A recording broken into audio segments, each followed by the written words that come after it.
қазалыда бас қосып, сөйтіп Шөмекей атамызға белгі қоямыз деп нағылған. Содан Сарбайдан Құрал деген ағамыздар еді. Сол кісі маған звондады. Өтеген, біз Шөмекейдің баласы емеспіз ба деді. Мұны аспандар ғана баласы қалғанымыз не боламыз біз? Біздің хабарымыз жоқ, жұмыс істегеніміз жоқ деді. Сонан мен шамалы жобалайтын Қазалыда аспан ағайын көп, солардың әрекеті деп есептедім. Сол жақта танитын жігіттер бар еді, соларға сұрау салдым. Сонан барып олар айтты, 5 адамның комиссия құрылды, біз осылай деп шештік деп. Сосын мен айттым, мен сен ана президентіңнің телефонын бер бізге, біз хабарласайық. Бозғылдың балдары іздеп отыр, атасының оғасында. Сонымен Құрал ағама адресті берген, ол кісі сөйлесті. Мен де сөйлестім, Құмжиектен шыққан Қаршыға деген азаматты. Қаршыға деген азаматты мен кешегі Жалауыз совхозында бас бухгалтер болып істеп жүргенімде Құмжиекте бухгалтер тұғым.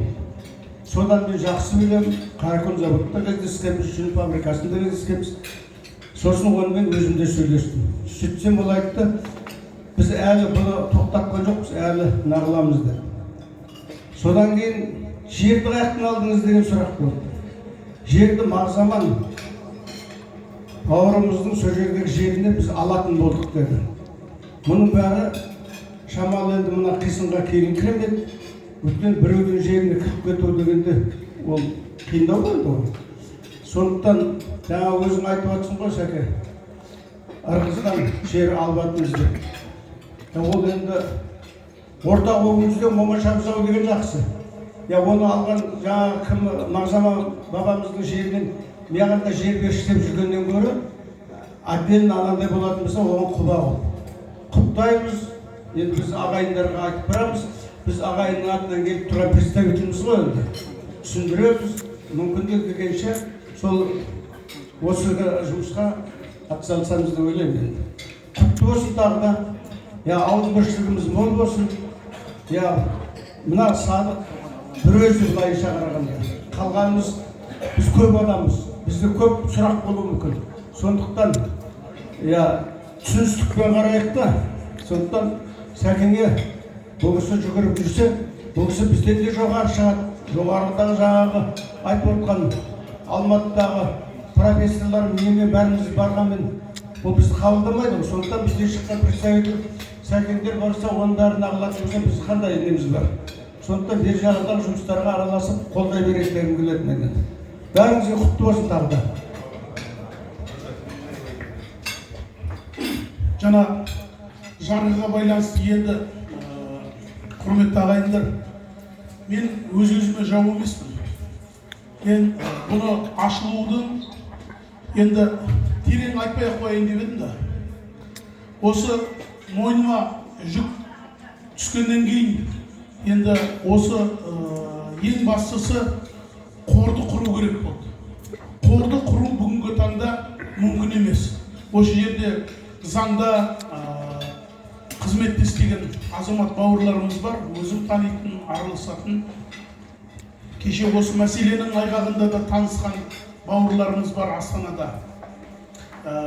Ол бұлай, қазіргі таңда қоғамдық қорды ашу уақытша тоқтатылған. Моратория. Сондықтан кішкене қатты қиналып кеттім мен. Атауы қиналған мен мынандай ой кетті. Чатқа шығып, халықтан, шөмекейлерден кешірім сұрап, мен кетіп қалғым келді. Сосын бір ағам кішкене қайрады. Садықжан, сен ондай азамат емес едің ғой. Давай, шыда, мойның алдың ба істе деп. Сонымен жолын таптық.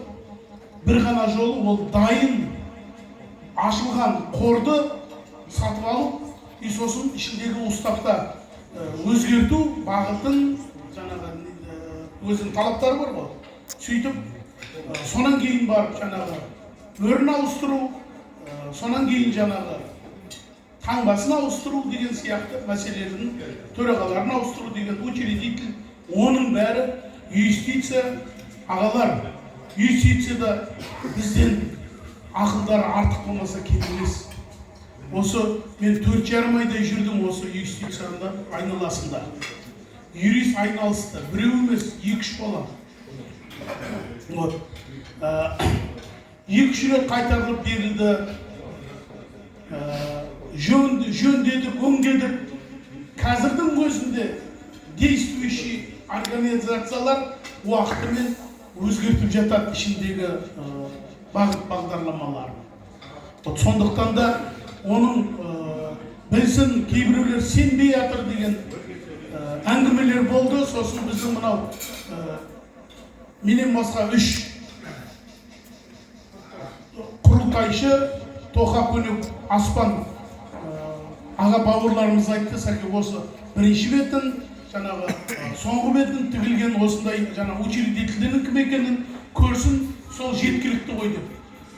Сөйтсем, ол аз екенде Қайдың бір ағама тоже айтып түсіндірдім. Мен сіздерге айтайын. Салсақ, әрқайсысына керек болса, әрқайсысына әкеліп соны көрсетіп оқытайын. Бірақ оған онымен біз ондай нәрсемен айналыспайық. Сенім арттыңыздар ма? Мен айналысайын. Сенім артпайсыздар ма? Қазір осы жерде қол көтерейік.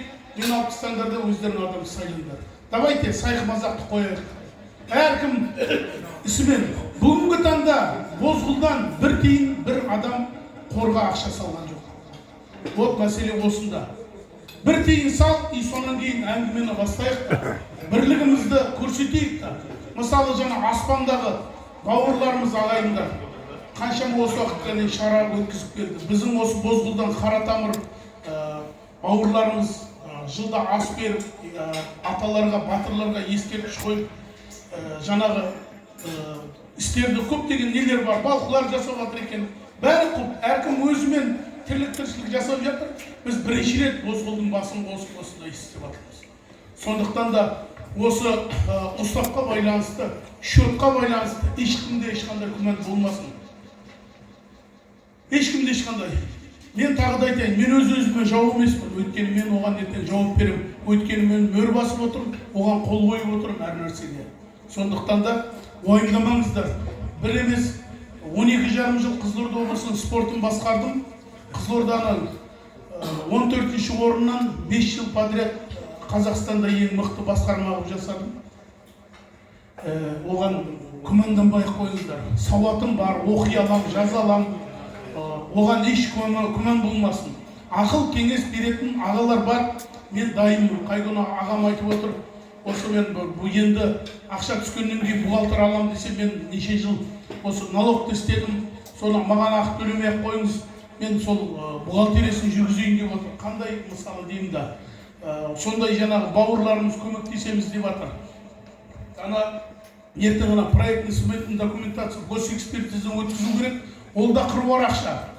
Оны да бір жиен қарындасымыз мен көмектесейін бір аз-маз ақшаға деп оған да айтып жатыр. Осындай азаматтар, мына проектный сметный документация Дастан деген бауырымыз Алматыда архитектор. Сол өзі істеп осының бәрін, Сәрсенбай. Сол бауырымыз мысалы күнделікті звондасып тұрмыз. Анау қалай, мынау қалай дейді. Осындай барлық қандай дөйт болмасын, дөйт дегенде бір арқасы қозатын ағайынбыз ғой. Конечно, жаңағыдай қатты мінезіміз бар, көрсететін.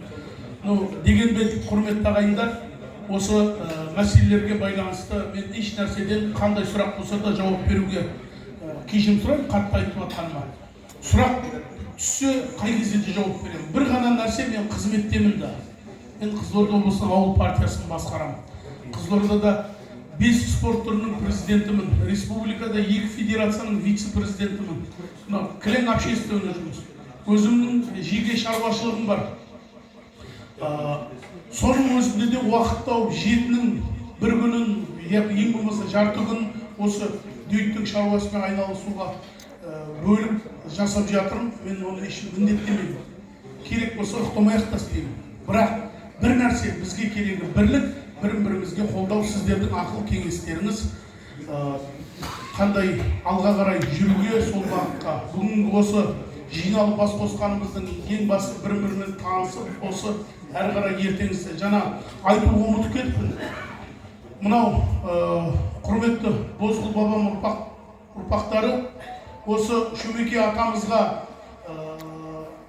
осы бәрін бітіргеннен кейін Бозғыл ұрпағы болып Шөмеке атамыздың тірлік тіршілігін бітіргеннен кейін мынау Қармақшы ауданында енді бұл жерде Шөмекейлер осы Қармақшы, Жалағаш, Қызылорда сол бір Қорқыт атаның қасынан бергерек бір керемет жерлер бар екен. Өткенде барып қарап қайтқанбыз. Сол жерде Бозғыл атамызға бір белгі қойсақ па деген ағайындардан өтініш түсіп отыр. Ол да болашақтың ісі ғой. Осыған да бір ақыл ойларыңызды кейін айтып жазып отырсаңыздар.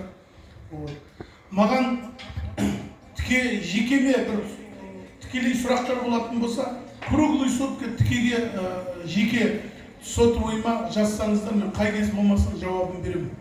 Ана общий чатта көп түсеттер, кейбір кезде жұмыстың көптігінен үлгермей қалып өтіп кетіп жатады кейбір нәрселер. Соған айтып жатқанмын алдын ала. Сол рахмет. Вот туралы бастадыңыз. Екі ақ минут қайсысын беріңізші. 2 минут содан кейін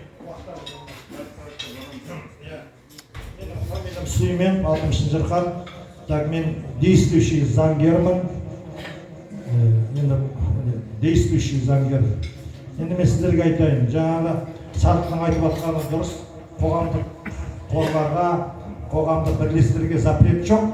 Бірақ ол мәселе әрі қарай жылжытпайтын себебі қазір ұлтаралық деген мәселелерді бәрілеріңіз білесіздер ғой, бәрімізде